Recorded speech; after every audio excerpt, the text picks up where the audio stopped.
கருது வண்டி பெரும்பாலும் பாத்திருக்கீங்களா? சும்மா பெருநாளி போய் அந்த ரோட்ல வரவேன் சவுண்டா வச்சிருப்பேன், பூங்காத்து. இப்படித்தான் ஒரு சம்பவம் நடந்துச்சு.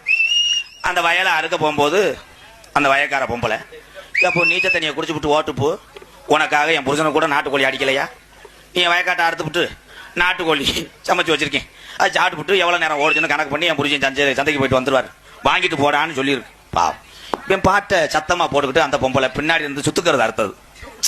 கடைசியில குழம்பு ஊத்தல, அதுக்கு நீர்மலைக்கு போயிட்டாங்க, ஏத்தி இறக்கிட்டேன். சிரிப்பு கிடையாது, சத்தங்களை குறைத்து வைக்க வேண்டும். இப்ப உங்கள்கிட்ட ஊப்பர் இருக்குல்ல, என்ன ஊம்பரா, அது பேர் என்ன, சப்பு பார் கிடையாது, சப்போட்டா பாருங்க வா. ஊப்பர் ஊப்பர்னு ஒண்ணு இருக்கு, அது அந்த பாக்ஸ் எல்லாம் போட்டோம்னா அப்படியே அதிரம் திட்டும் மட்டும்.